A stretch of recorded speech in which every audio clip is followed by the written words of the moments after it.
Muito bem, boa noite, boa noite, horário local, né? Mais uma vez nos reunimos na nossa sala de estudo do livro A Gênese.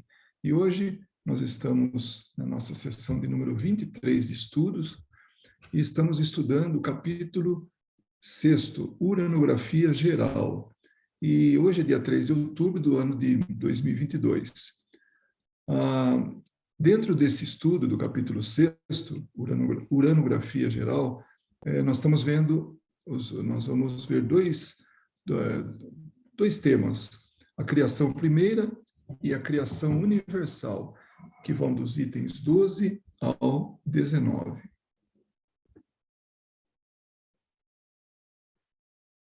Acabei de cometer um pequeno engano, mas vamos lá.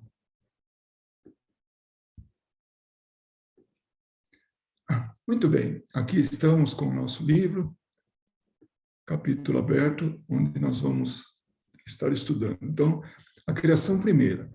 O item 12, ele começa assim: após ter considerado o universo sob os pontos de vista gerais, de sua composição, de suas leis, de suas propriedades, podemos levar nossos estudos para o modo de formação que deu origem ao mundo e aos seres.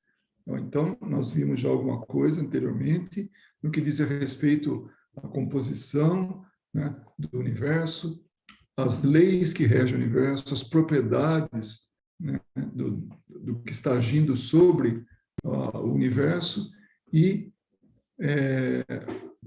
agora a formação que deu origem aos mundos e aos seres. Voltaremos em seguida à criação da Terra, em particular, e ao seu estado atual na universalidade das coisas. E então, tomando este globo como ponto de partida e como unidade relativa, procederemos a nossos estudos planetários e siderais. Bom, o que ele quis dizer com isso? Que nós vamos falar agora, Kardec vai falar agora, sobre a criação da Terra, em particular, né? E o seu estado na universalidade das coisas, onde é que ele está inserido, ou como está inserido, né? E quando ele fala tomar o globo como ponto de partida, não quer dizer o ponto de partida para o universo, para essas considerações. Então, Kardec vai falar da Terra, utilizar a Terra como esse ponto de partida, esse exemplo que ele vai falar, né? E uma unidade relativa, né? Por quê? Porque ele não é sozinho, ele está num contexto, né? Então, e aí chega até os estudos planetários e siderais. Então, a partir daqui ele vai expandindo, né? A partir da Terra ele vai expandindo tudo isso. Então, o item 13. Se tivermos compreendido bem a relação, ou antes, a posição da eternidade com o tempo, se nos familiarizarmos com a ideia de que o tempo é apenas uma medida relativa da sucessão das coisas transitórias. Então, o tempo ele é relativo, ele é uma medida relativa, e ele acontece, né, em cima, ou ele acompanha coisas transitórias. Nós já vimos isso. Então, o tempo está relacionado à Terra, né? Então, nós contamos o tempo de determinada maneira aqui. Então, seguindo. Então, o tempo é essa sucessão das coisas transitórias. Enquanto a eternidade é essencialmente una, imóvel e permanente. Então, a eternidade ela é o que é. Ela não é como o tempo, o nosso tempo, que ele está sujeito à realidade material da Terra. Se acaba a Terra, acaba o tempo aqui. Então, já no contexto geral, ou seja, no universo, né, a eternidade é una, imóvel e permanente, e não é suscetível a nenhuma medida de duração. Então, a eternidade é atemporal, não dá para impor a ela nenhum tipo de medida de duração. Não tem minutos, segundos, dias, ou o que seja, né? Compreenderemos que para ela não há começo e não há fim. É um conceito difícil da gente entender, é muito difícil. Reconheço isso, porque eu também tenho dificuldade, todos nós temos. Esses dias eu estava vendo um programa, né, um documentário, que falava da eternidade. O que é eternidade? Aí os cientistas falavam que é a sucessão de números, não acaba nunca. Então, 1, 2, 3, 4, 5, 6, vai para a eternidade, né? Vai para o infinito. Então, o conceito de infinito, né, é isso para aqueles pensadores matemáticos e, enfim, cientistas. O infinito é uma sucessão de números. Então, mas nesse caso, que a gente está entendendo aqui, não tem isso, não tem sucessão de nada, porque a eternidade é o que é, né? E vamos explorar um pouco mais Kardec para entender mais isso. Por outro lado, se fizermos uma justa ideia, contudo ainda bem fraca, então ele está falando, olha, é difícil isso aí, não vamos, é fraquinho ainda, é um esboço, vamos ver o que dá para fazer com isso. Então, por outro lado, se fizermos uma justa ideia da infinitude do poder divino, olha, infinitude do poder divino, ou seja, essa onipotência que é Deus, que é um poder que não tem fim, né? Compreenderemos como é possível que o universo tenha sempre existido e exista sempre. Então, para a gente é muito difícil, mas é possível, porque se a gente entende Deus como infinito, como seu poder infinito, agora não vamos confundir as coisas, né? Muitos de nós pensamos assim, para Deus tudo é possível, né? É possível dentro de uma lógica, dentro das leis que ele colocou, porque as leis imutáveis, porque se ele agir contra as suas leis, ele está sendo ilógico, ele está sendo mutável. Então, é muito importante que a gente tenha isso em mente, né? Então, sabedores disso, que Deus é essa potência assim, infinita, né? Então, a gente admite, sim, é possível que o universo tenha sempre existido e exista sempre. É difícil conceber Deus sozinho no meio do nada, que nada, né? Se ele é criador, se ele sempre esteve, né, presente, né, então tudo, a criação dele está presente junto com ele, né? Volto a falar, é muito difícil a gente entender esses conceitos, mas temos que levar da forma lógica. E aí sim nós vamos, através dos conceitos, da imaginação e tudo, então vamos chegando lá, né? Antes que os tempos existissem, veja bem, para que tempo exista tem que ter matéria, tem que ter mundos, tem que ter tudo, que a gente já viu isso. Então, antes que o tempo existisse, os tempos existissem, a eternidade incomensurável recebeu a palavra divina e fecundou o espaço igualmente eterno. Então, tudo que está aí é tão eterno quanto Deus. Então, acompanha Deus. Agora, mas peraí, aí a gente, como está amarrado, atrelado a tempos, a conceitos, a definições, a gente quer respostas. Então, a gente pode falar, sim, mas quando é que Deus foi criado? E depois, em seguida, depois de quanto tempo, nesse tempo infinito aí, né? Nesse infinito, não, nem tempo dá para a gente usar a palavra, mas quando, em seguida, quando que ele criou o universo?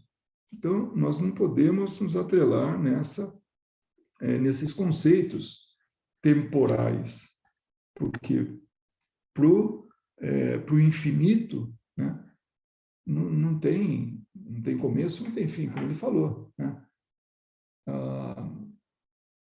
A eternidade é essencialmente una, imóvel e permanente, e não é suscetível a nenhuma medida de duração, compreenderemos que para ela não há começo e não há fim.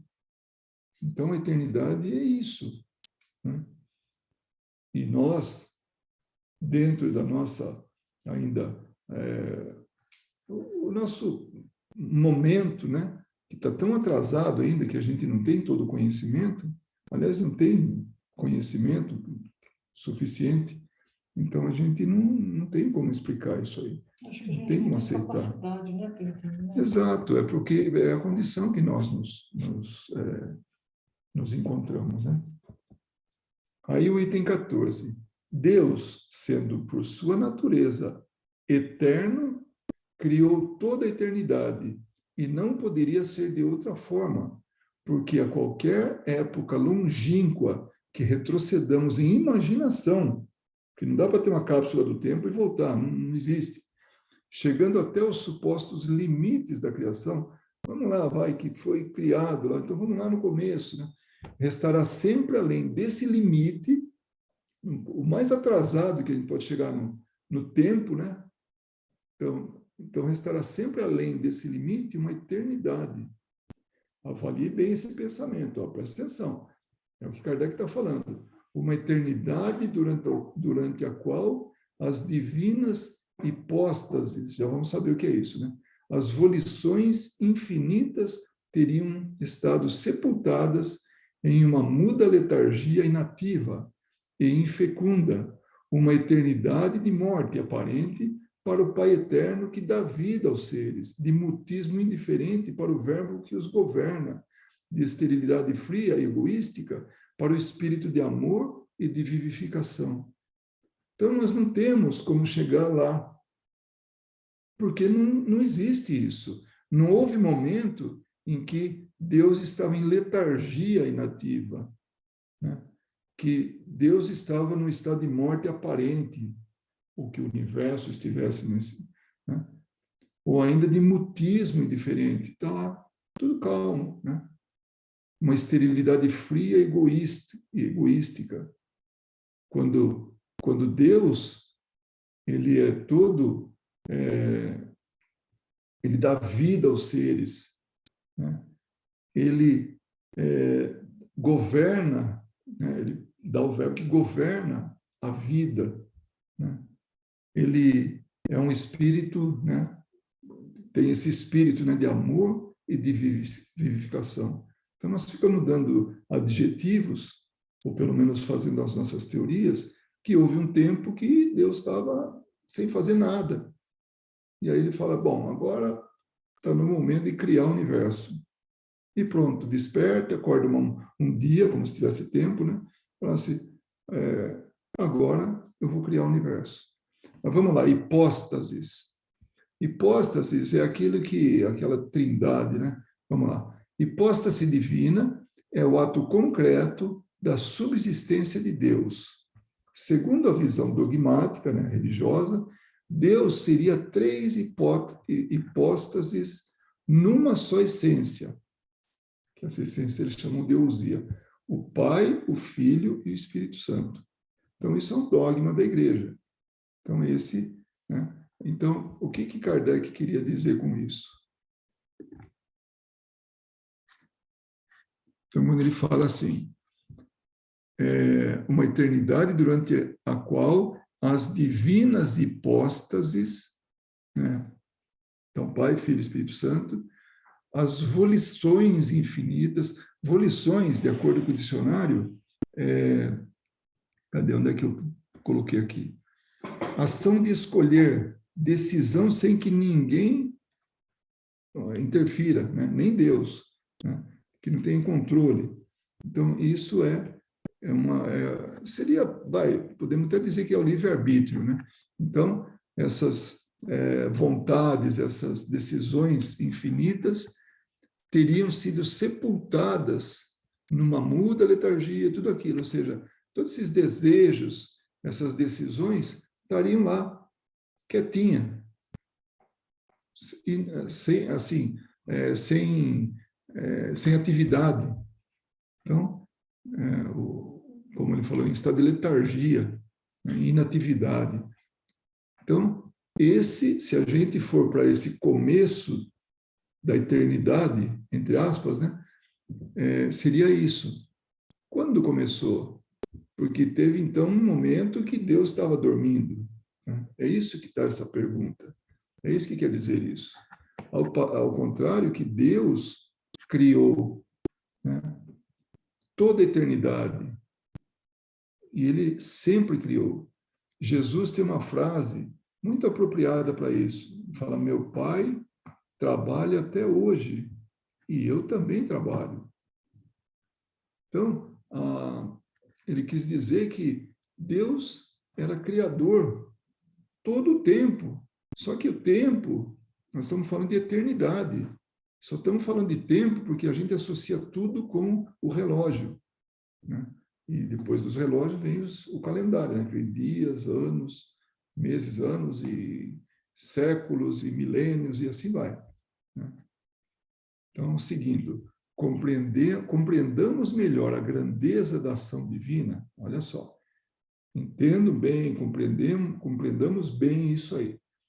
Então, a grandeza da sua ação divina e sua perpetuidade sob a mão do ser absoluto. Então, tudo, nada padece, nada perece por estar sob o controle, por essa mão do ser absoluto. Deus é o sol dos seres, é a iluminação do mundo. Que bonito, né? O Akhenaton, que foi um faraó egípcio, ele quis colocar o sol como Deus. Para ele, o sol era Deus, Criador, porque a partir dele vinha tudo. Era a compreensão dele, né? Tanto que Atom é sol, né? Na etimologia lá egípcia, né? Então, que era, para ele, era isso. O sol era aquele que provia tudo, era o princípio de tudo. E se for pensar bem, na Terra, o sol é o que dá o início a toda a vida aqui. Porque o sol, através da sua luz, ele estabelece que as plantas que fazem fotossíntese produzam energia, converte essa luz em energia, muda, renova o ar, consumindo gás carbônico e jogando o oxigênio. Então, então, a partir daí, aí vem os outros seres que se alimentam das plantas. E aí vai. Então, dali por diante, todo desencadear de vida, uma atrás da outra. Então, o Sol, nessa escalada de vida, ele começa todo esse caminho, toda essa atividade. E aí chega até a gente, que a gente consome outros animais, outras plantas e tudo, né? E vai se utilizando disso, que começou lá com o Sol. Então, para ele, para esse egípcio, para esse faraó, era o Sol que era o Deus Sol, né? Agora, aqui Kardec está falando que Deus é o Sol dos seres, então ele está falando numa linguagem figurada, né? Então, é aquele que alimenta os seres e que ilumina o mundo, dá vida para o mundo, dá tudo isso que aí está. Ora, o surgimento diário do Sol dá instantaneamente nascimento a ondas de luz que vão se propagando por toda parte na vastidão. Do mesmo modo, o universo, nascido do eterno, remonta aos períodos inimagináveis da infinita duração, ao Fiat Lux inicial. Fiat Lux é a frase que diz, faça-se a luz, na Gênesis, né? E depois vem, e a luz se fez. Então, essa é a comparação que ele faz. O Sol dá vida para o planeta nosso, para a Terra, assim como Deus dá vida para todo o universo. Então, é uma figura de linguagem, é uma comparação, mas para que a gente entenda que quem rege tudo que está aí, a criação, tudo, é Deus. E desde quando? Desde sempre. Durante a eternidade. E agora a gente vai ver sobre a eternidade para frente e a eternidade para trás. Se estava complicado, vai ficar um pouquinho mais. Mas vamos lá, a gente vai absorvendo, vai entendendo, né? Então, item 15. O início absoluto das coisas remonta a Deus. Opa, peraí, então, é antes de Deus? Não. Remonta a Deus, se dirige a Deus, vai até Deus, ou sai de Deus. O início absoluto das coisas pertence a Deus. É isso que está dizendo a frase. Suas sucessivas intervenções de Deus no domínio da existência constituem a ordem da perpétua criação. De novo, lembrando Jesus. Meu Pai trabalha até hoje. Então, ele tem essa ordem da perpétua criação. Criação que não para. Prisão perpétua, prisão que não tem fim. Vai até morrer, né? No caso nosso aqui. Criação perpétua, criação que não tem fim. Qual imortal poderia falar das magnificências desconhecidas e soberbamente veladas sob a noite das idades que se desenvolve nesses tempos remotos, nos quais, né, nenhuma das maravilhas do universo atual existia? Olha, vou dar continuidade, depois a gente fala, a gente troca em miúdos, né? Nessa época primitiva em que, havendo-se feito ouvir a voz do Senhor, os materiais que deveriam agregar-se por si mesmos e simetricamente para formar o templo da natureza, logo se encontraram no centro dos vazios infinitos, quando aquela voz misteriosa que todas as criaturas veneram e amam como a de uma mãe, produziu notas harmoniosamente variadas que haveriam de vibrar juntas e modular o concerto dos vastos céus. Trocando em miúdos, esse ser que nós todos amamos, através das suas leis, vai juntando coisas, vai criando, preenchendo esse vazio. Isso desde aquela época primitiva, antes mesmo que muita gente percebesse as belezas que haviam naquele momento. Então ele fala assim, nos quais nenhuma das maravilhas do universo atual existia. Então, antes desse universo que está aqui, que já é uma maravilha, basta a gente olhar para o céu à noite e ver as estrelas, basta a gente olhar ao nosso redor, basta a gente olhar durante o dia e ver nuvens, ver o azul do céu, ver as aves cortando o céu, né? Os insetos e tudo, enfim, toda essa maravilha que enche os nossos olhos, né? Então, antes disso, já havia, né? Como ele fala, na noite das idades, lá atrás. Então, já havia criação. E ele fala isso para que a gente possa entender que nós, egoisticamente, achamos que o universo foi criado junto com a Terra e conosco. Tudo junto. Quando não. Quando a Terra pipocar em algum momento da eternidade, onde ela aparece e desaparece. Nossa, mas que trágico. Não, não é trágico. Porque quem está hoje usufruindo das benesses da terra, esse permanece imortal, esse permanece vivo. A terra pode desaparecer, mas nós não vamos desaparecer. Eu me lembro de um espírito falando, uma senhora, é interessante que nós conhecemos ela quando era encarnada, e depois, num trabalho que ela fazia, que ela coordenava, né, um trabalho mediúnico, e era ela que comandava, né, que coordenava, ela falou numa prece, ou numa comunicação, ela falou que uma estrela lá no céu, que está tanto tempo lá, um dia ela desaparece, mas nós, como espíritos imortais que somos, não vamos desaparecer. Ela estava comparando a vida de uma estrela, a nossa porção de vida como espíritos.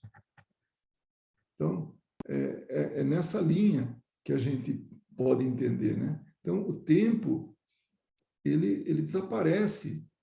Por quê? Porque ele está atrelado a uma circunstância, a uma situação material.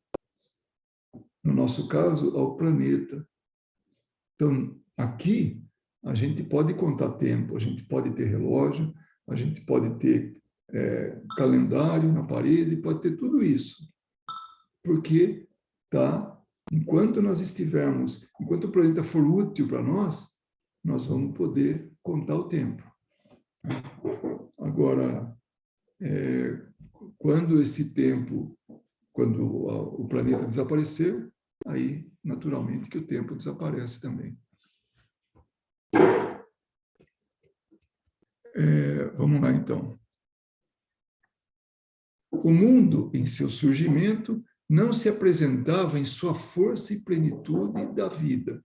Então, quando ele foi criado, quando foi aquele aglomerado de gases que tinha lá do fluido cósmico universal, que estava espalhado, e aquilo, por uma lei divina, aquilo foi se agregando, que isso ele falou anteriormente, como ele fala assim, produziu notas harmoniosamente variadas que haveriam de vibrar juntas e modular o concerto dos vastos céus.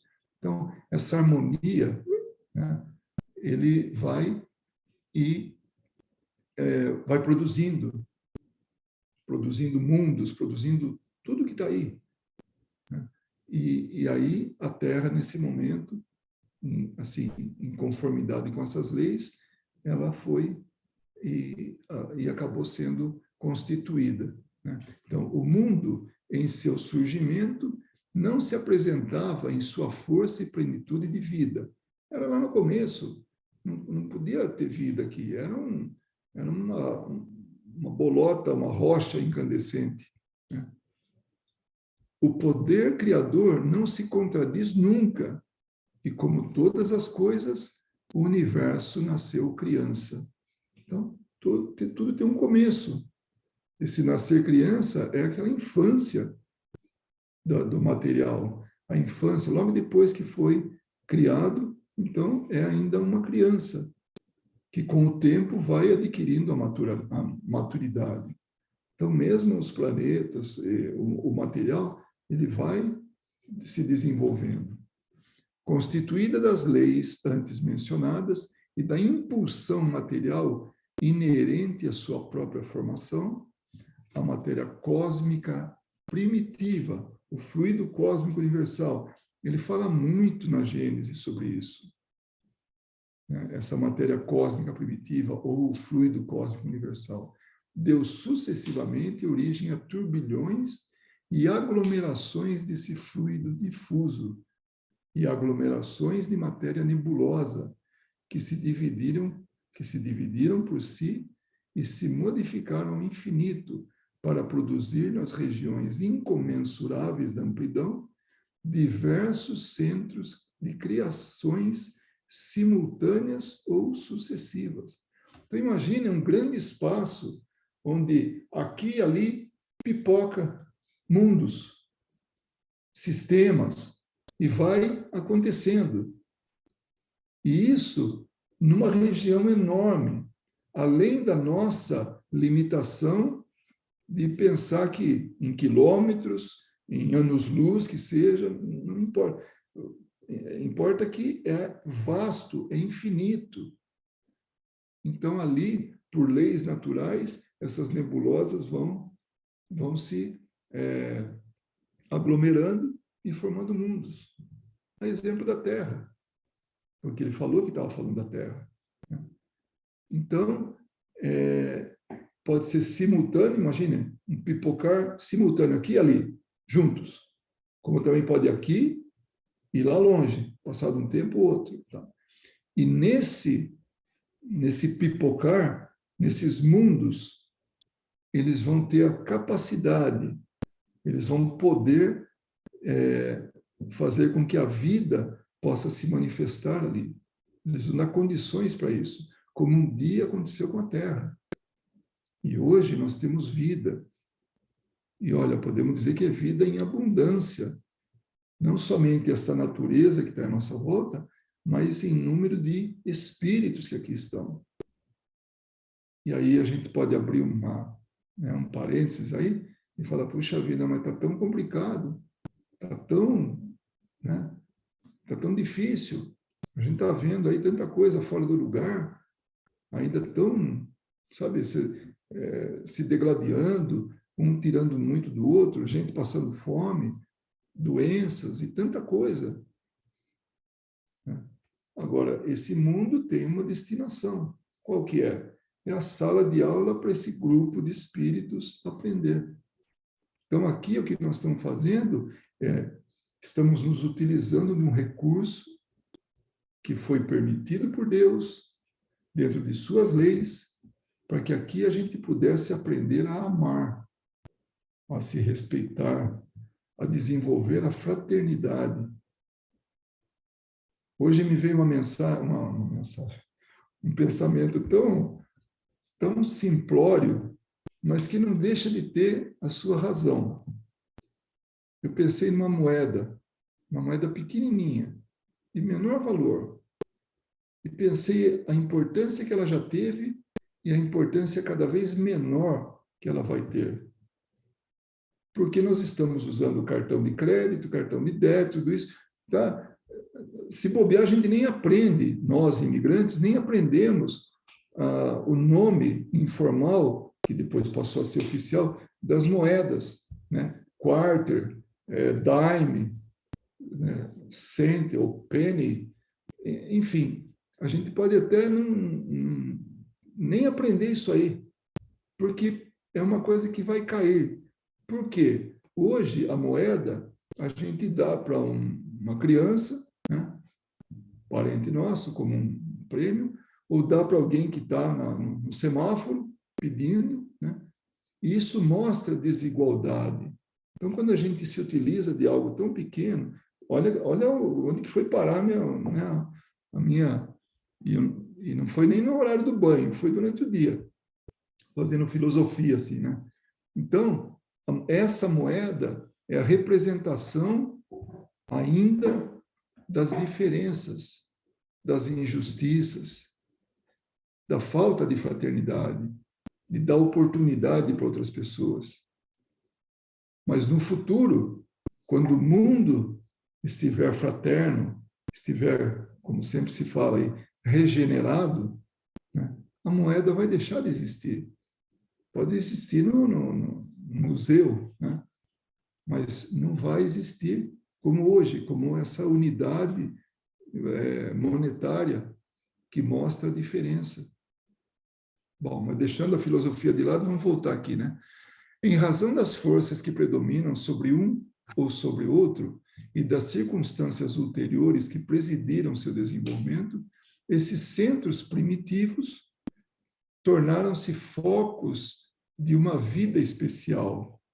Tá vendo? Então aconteceu esses centros, esses mundos acabaram tendo uma destinação para uma vida.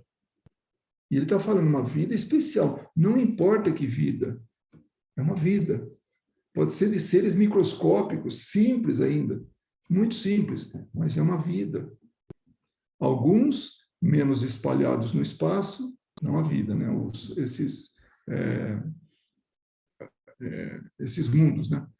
Alguns menos espalhados no espaço e mais ricos em princípios e em forças atuantes, começaram de imediato sua vida astral particular. Então, não está falando da vida ainda que está vivendo nesse planeta, nesse planeta.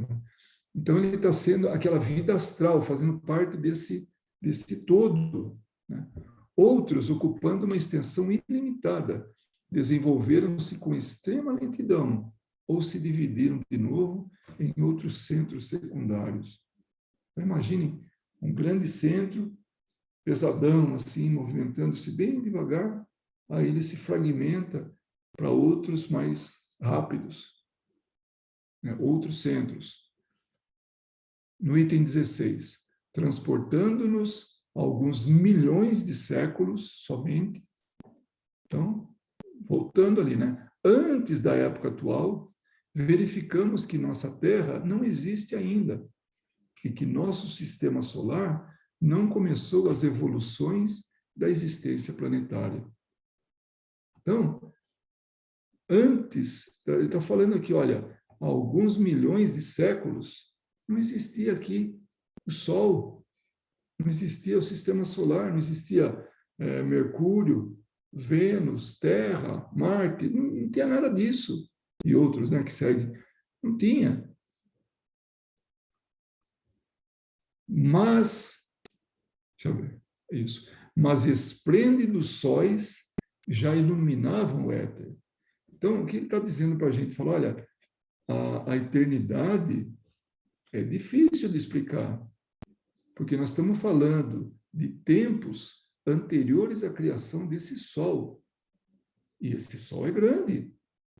Para fazer esse Sol aí, para juntar tanta matéria, essa matéria primordial, que é a matéria cósmica primitiva, imaginem para fazer esse Sol, para ter, assim, depois de tantas influências, né? Influências, quero dizer assim, das leis, né? De tudo que age sobre ele, para que isso fosse reações que não parasse nunca e nessas reações gerassem luz e calor para iluminar um grupo de planetas nesse sistema solar. Imagine quanto tempo leva. E mais interessante ainda é que o mesmo material que deu origem ao Sol deu origem à Terra e os outros, né? Vamos falar da Terra, já que a gente só conhece ela, a gente pisa aqui, né? Então, conhece assim, na intimidade. Então, a mesma matéria que deu origem ao Sol, deu à Terra, à Lua, tudo que está aí. Mas como é que pode? Então, a gente poderia estar pisando no Sol em vez da Terra? Sim, se fosse outro tipo de ação que agisse sobre esse planeta, sobre a matéria daqui. Então, é uma coisa assim impressionante. Por quê? Porque toda a origem, tudo isso, tem uma origem comum, né? Tudo que está aí tem uma origem comum, né? E estão sob leis de Deus, que sempre esteve aqui. Aqui que eu digo no universo, em todo lugar. Então, vamos lá. Mas esplêndidos sóis já iluminavam o éter. Planetas habitados davam vida e existência a uma multidão de seres que precederam a humanidade. Então, antes da gente, se veio antes do Sol, imagina quantas vidas, quanto estão aí já presentes, criados antes de nós. A gente sabe que o planeta tem 4 bilhões e meio, mas só para arredondar, nem arredondar, mas 4 bilhões e meio de anos. E quem participou, quem orientou a criação da vida aqui, do próprio planeta, né, foi Jesus. Para fazer isso, ele tinha que ser muito competente. Ele tem que ser, assim, muito superior. E naquela época, 4 bilhões e meio de anos, ele já era espírito superior. Imaginem os mundos que ele já viveu, que muito possivelmente nem existam mais. Na última sessão de estudos, a gente falava sobre isso. Alguém pergunta, Mas qual a razão de destruir o mundo, já que foi criado? É o ciclo de vida do mundo. Assim como o ciclo de vida nosso, de encarnado, também nasce, cresce, envelhece e morre. Nós estamos falando do material. O mundo é material, o mundo morre. O nosso corpo é material, o nosso corpo morre. Mas o nosso espírito continua. Nós, espíritos, continuamos. Então, muitos espíritos precederam a humanidade há muito tempo atrás. Exemplo que acabamos de dar, de Jesus. As produções opulentas de uma natureza desconhecida e os fenômenos maravilhosos do espaço sideral desenvolveram, sob outros olhares, os imensos panoramas da criação. Então, outros já tiveram prazer de ver as belezas da criação. Que digo, já deixaram de existir os esplendores que muito antes fizeram palpitar o coração de outros mortais, sob o influxo do pensamento da potência infinita. Então, como hoje a gente olha a Lua e fica enternecido com a beleza, né? Vê flores e fica enternecido com essa beleza, a criação, de forma geral, toca a gente, nos leva à emoção, né? O homem mesmo, criando músicas, por exemplo, criando pinturas, criando artefatos, né? Leva a gente a muita emoção. Então, teve mundos já que levaram outros corações a ficarem emocionados e já não existem mais. Então, um dia esse mundo vai deixar de existir. O mundo material. Mas, como disse Jesus, há muitas moradas na casa de meu Pai. Então, não vai faltar mundo. Nós vamos ter um lugar para a gente. Ainda que esse mundo seja um pouco mais atrasado e a gente tem que ir lá, porque aqui a gente aprontou tanto que vai não, vai necessitar passar por uma escola um pouco mais radical, né? E nós, pobres pequenos de seres, isso que eu tinha falado um pouquinho antes, olha, de novo. E nós, pobres pequenos seres que chegamos depois de uma eternidade da vida a existir, julgamos-nos contemporâneos da criação. Então a gente acha que a criação, o universo, os planetas, tudo que está aí, foi criado no mesmo momento que nós fomos criados e o planeta foi criado. Nada disso. Então, na eternidade, está acontecendo esse pipocar de criação. O tempo todo. Está sendo criado. Ah, então está aumentando o universo? Não dá para aumentar o que é infinito. É nesse infinito que a vida está acontecendo. Que a criação está acontecendo. Vida que se utiliza da criação. Porque a criação é recurso de crescimento dos espíritos, na verdade dos seres, né, que vão caminhando até virar espírito. E nós vamos ver isso aí daqui a pouquinho. Ainda uma vez compreendamos melhor a natureza, sabemos que atrás de nós, como adiante, está a eternidade. Então, o que já passou e o que vai acontecer. Então, não tem fim para trás e não tem fim para frente. Como é difícil entender isso. Eu sempre lembro de um palestrante, quando ele fala sobre infinito. Ele fala, a cozinha é infinita. Lava os pratos, talheres, tudo, aí vira as costas, daqui a pouco já está lá de novo, né? Tem coisa suja para lavar. Então, aqui não para nunca, é infinito, né?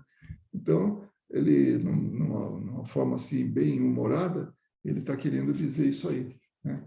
Que é infinita, né? A cozinha, mas o universo, né?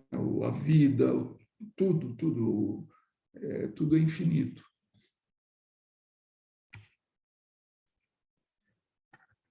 tais nebulosas... Não, deixa eu andar aqui. Desculpa, agora. Ainda uma vez, ó, de novo.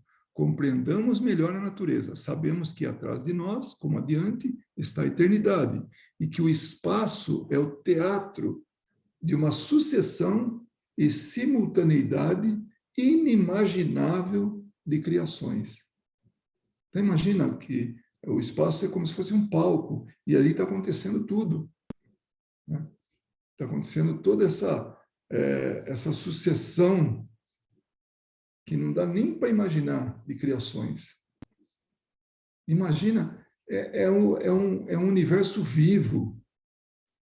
Claro, a gente está falando universo como é a palavra que nós temos, mas já se fala em multiverso, né? São planos diferentes, é infinito também nesse sentido, mas vamos falar de universo que está um pouquinho mais assim, mais fácil de entender. É criação que não para mais, o tempo todo. Tais nebulosas que distinguimos com dificuldade, a gente olha para cima, vê umas manchas, né?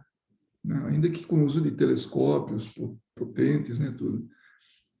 Então, a gente vê com dificuldade. Na profundidade do céu, são aglomerações de sóis em via de formação. Imagina, está tudo lá acontecendo. Outras são as vias lácteas, né? São as galáxias, né? De mundos habitados. Outras, enfim, a sede de catástrofes ou de extinção. Então, são momentos diferentes que está falando. Né, em alguns casos, são sóis em formação. Outros são mundos habitados. Outros já está em destruição, já está no processo de destruição, para que possa voltar a se revitalizar ou reconstruir. Né?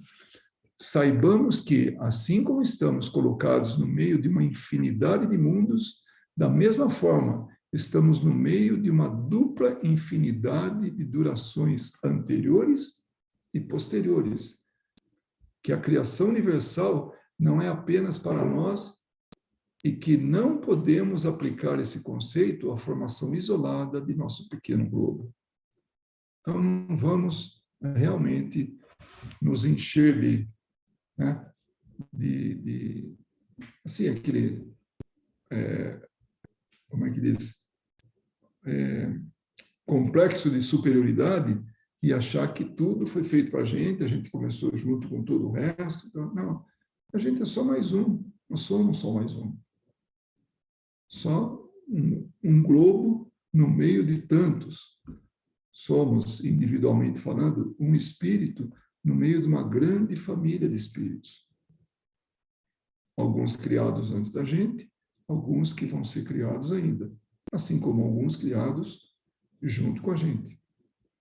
Agora vem o item 17, que dá início à criação universal. Após ter recuado tanto quanto nos permitiu nossa limitação em direção à fonte oculta de onde os mundos provêm, como as gotas de água de um rio, olha só, para formar esse rio, pequenas gotas, para formar esse universo, toda essa criação. Né? Consideremos a marcha das criações sucessivas e de seus desdobramentos sequenciados.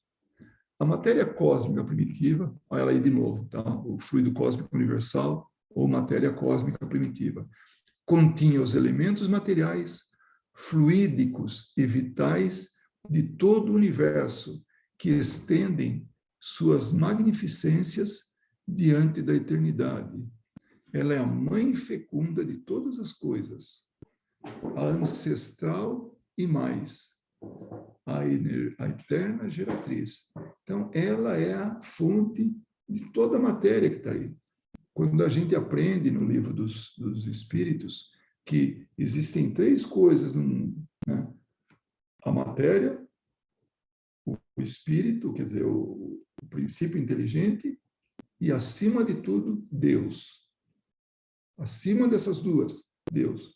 Então, aqui nós já estamos falando né? Nessa trindade, que não é a dogmática que a gente fala, né? Mas essas três coisas, né? Se podemos chamar assim, que é tudo que está aí no universo. No final das contas, se pegar e espremer, é isso que tem. Um Deus eterno e criador, num ambiente ilimitado, né, infinito, num tempo infinito também, e que tem, nesse ambiente, a matéria. Ah, mas peraí, então quer dizer que tem casas, tem tudo, em qualquer lugar do universo? Não. A matéria cósmica primitiva, está em tudo. A partir dela faz todo o resto.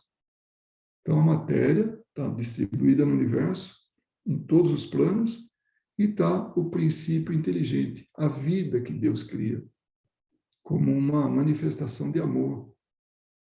E essa vida, esse princípio inteligente, ele vai evoluindo, desde a forma mais simples até o espírito, que é o que nós vamos ver agora.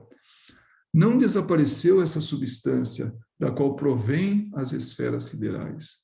Não está morta, já que incessantemente gera criações e recebe os princípios reconstituídos dos mundos que se apagam do livro eterno. Está vendo? Se reconstitui. Então, a reciclagem já existe, sempre existiu. Nós achamos que estamos inventando aqui, mas não, né? Tudo está se transformando de uma coisa em outra. É parte disso, parte da criação. Então, dela vem, dessa matéria cósmica primitiva, vem a formação das coisas. E depois a desintegração volta para essa matéria cósmica primitiva, para se reconstituir em outras coisas. Algumas, na metade do caminho, se transformam, outras retornam até a sua forma original, matéria cósmica primitiva. A matéria etérea, mais ou menos rarefeita, que se difunde entre os espaços interplanetários, esse fluido cósmico que preenche o universo, mais ou menos rarefeito, nas regiões imensas, ricas em aglomerações de estrelas, mais ou menos condensado, onde o céu astral ainda não brilha, mais ou menos modificado por certas combinações, de acordo com as localizações do espaço sideral, não é outra coisa senão a substância primitiva, da qual residem as forças universais, de onde a natureza tem tirado todas as coisas. Bom, eu expliquei antes de que chegasse nisso aí. Vamos ver a 81, o que é essa observação, né, que é de Kardec, né? Se indagássemos qual é o princípio dessas forças e como é possível estar na própria substância que o produziu, responderíamos que a mecânica nos oferece disso numerosos exemplos. Então, como é que pode, da mesma coisa, fazer tanta coisa diferente, né? Ele fala, ó, a elasticidade que faz distender um elástico não estaria no próprio elástico e não dependeria do modo de agregação das moléculas? Então, a condição do elástico é essa, que é a capacidade, a propriedade de fazer esse arranjo, né, das moléculas de forma que tivesse elasticidade. O corpo que obedece à força centrífuga recebe sua impulsão do movimento primitivo que o tenha transmitido. Então, em comparação com isso, né, a gente vê muita nebulosa, né, aquelas nebulosas que tem esse aspecto, sim, aquele disco, né, que olhando assim de lado, né, na horizontal, a gente vai ver que como uma Via Láctea, né? Então, ele nesse aspecto. Agora, se a gente vira como se fosse um disco, a gente vai ver aquela outra configuração. E nisso é que ele fala, né? A força centrífuga recebe a sua impulsão do movimento primitivo que o tenha transmitido. Então, dando esse exemplo, é o que ele fala. Então, dessa matéria primitiva é que está vindo esse todo aí, né? Então, seguindo. O item 18. Esse fluido penetra os corpos como um imenso oceano.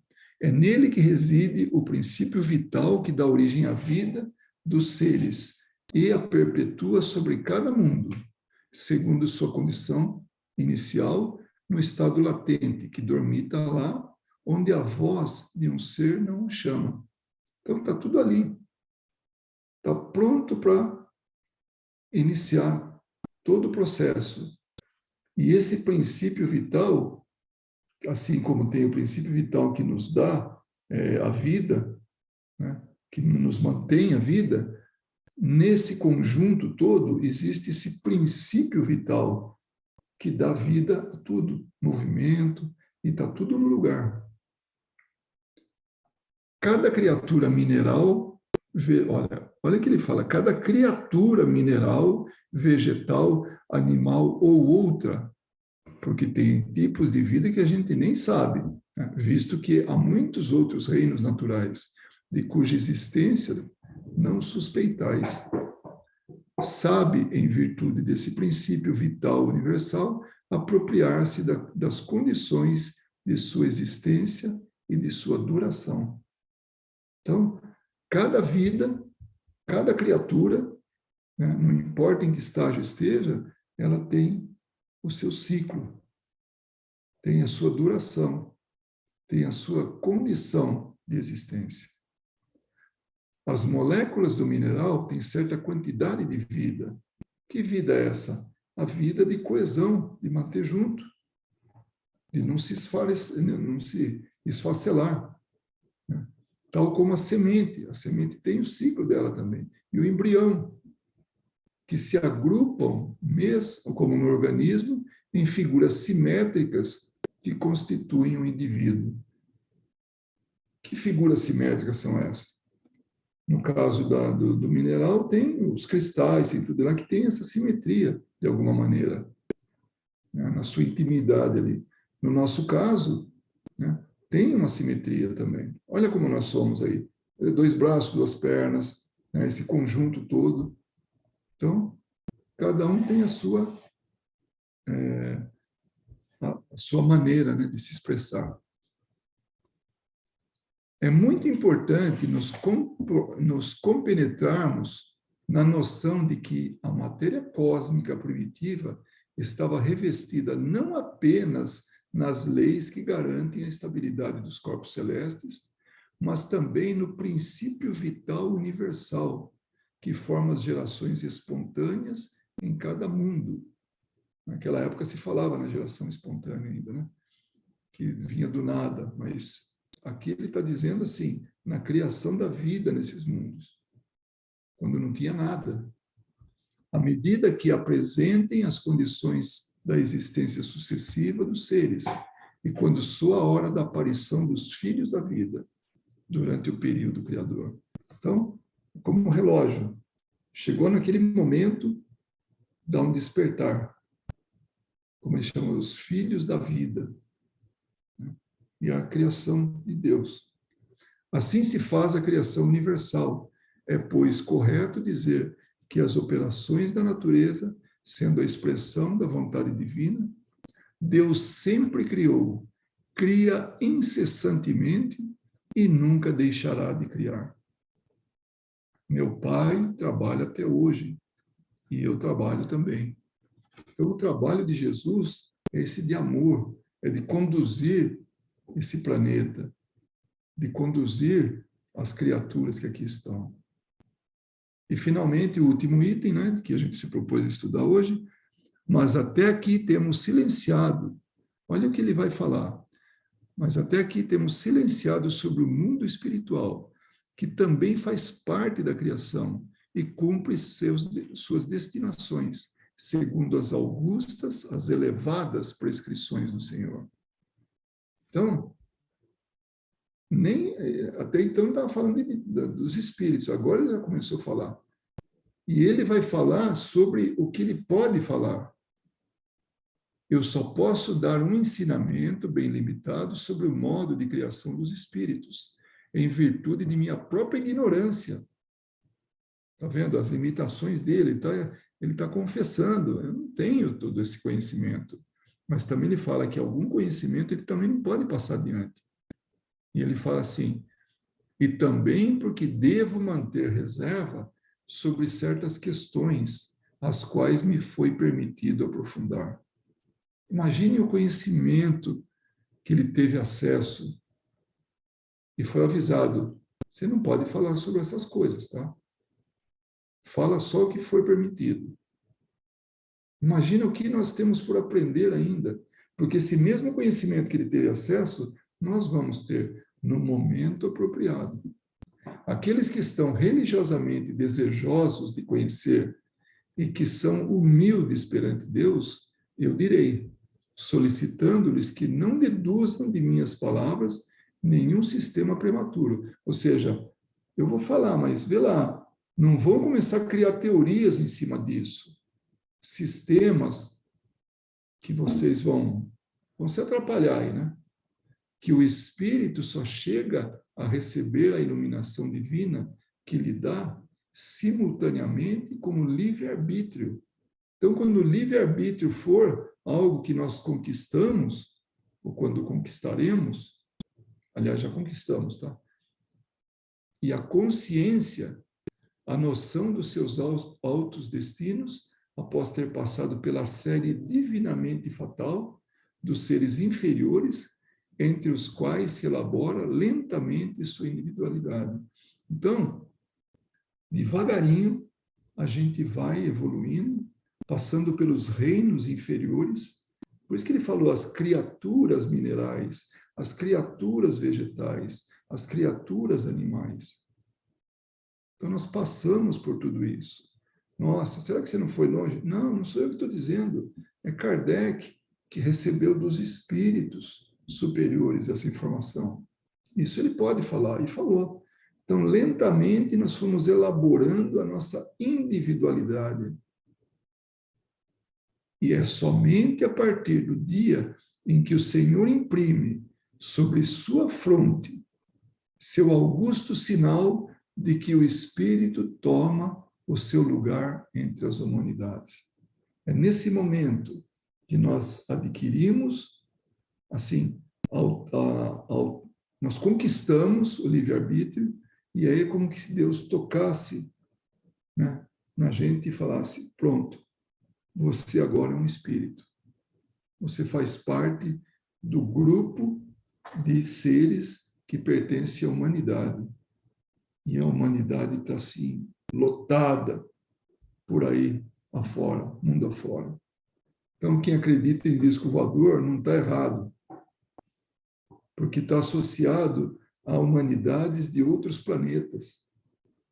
E aqui os espíritos estão falando, tem humanidades espalhadas por tudo aí. Está tudo espalhado nesse universo sem fim. Reitero, de novo, eu vou reforçar. Não elaborem sobre minhas palavras seus raciocínios, tão tristemente célebres na história da metafísica. Preferiria 1000 vezes calar-me sobre as questões tão elevadas, acima das meditações habituais, que de vos expor a desnaturar o sentido de meu ensinamento e vos jogar, por minha culpa, nos intrincados labirintos do deísmo ou do fatalismo.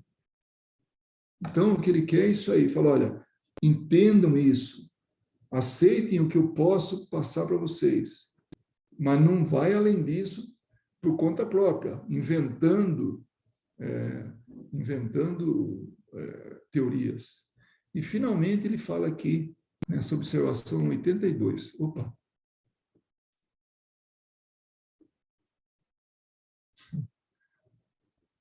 Olha aqui, já vamos dar um jeito aqui. 82. Deísmo. O erro dos que, aceitando a existência de Deus, só admitem a teologia racional.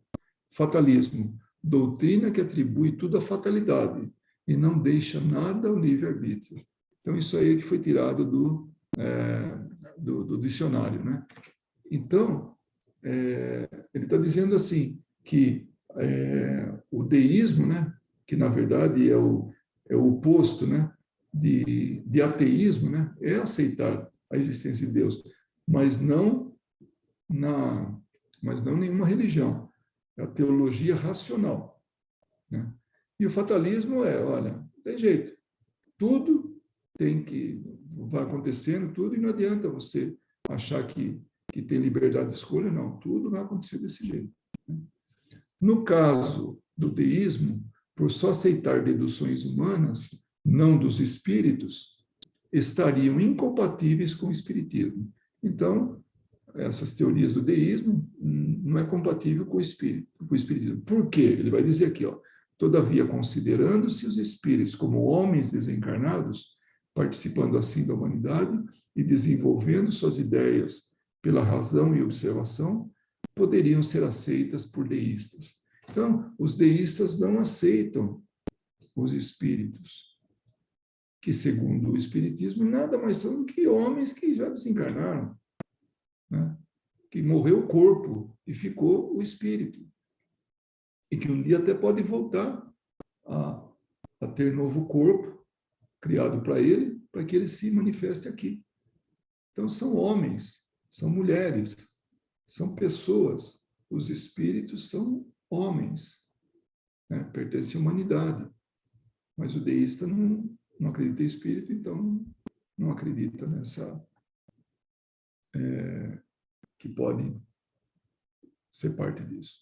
Então, esse era o nosso estudo da noite de hoje. A gente tem para comentar que realmente existe uma preocupação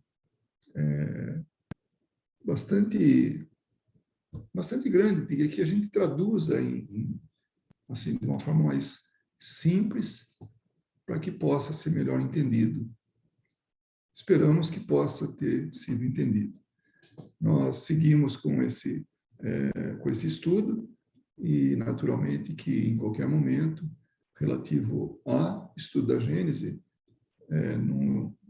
ao vivo, pode ser, já que isso é transmitido ao vivo, com acesso a quem tiver o link, né? Isso é divulgado.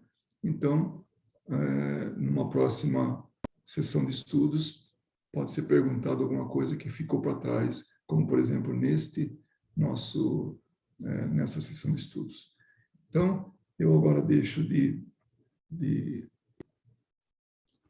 gravar, mas não sem antes fazer uma prece de agradecimento. E eu vou perguntar aqui para minha esposa se ela gostaria de fazer a prece. Ou... Muito bem.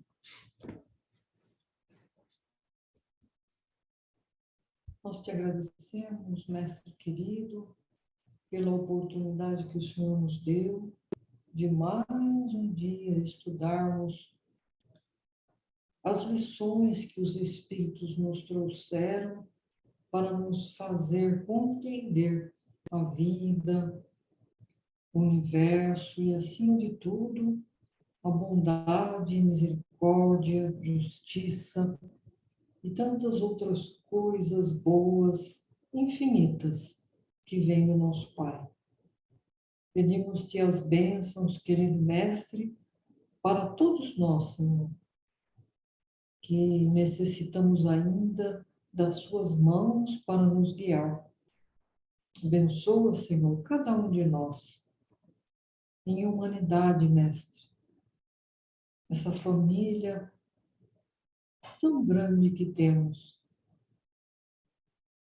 E sentimos, Mestre Jesus, esses momentos difíceis, porque por onde todos nós passamos, de transformação interior, de dores, de fome, intempéries, Senhor Jesus, do tempo.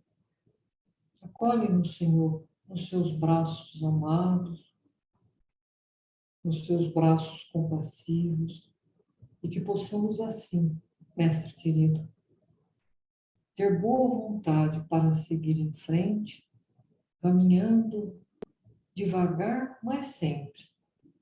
Prontos, Senhor Jesus, com as lições que nos chegam a nos transformarmos, deixando para trás o homem velho. Oxalá, Senhor Jesus, que isso não demore muito, para que todos nós, em humanidade, possamos assim sermos mais felizes e seguirmos, Senhor, a tua luz um pouquinho mais de perto. Que assim seja. Que assim seja.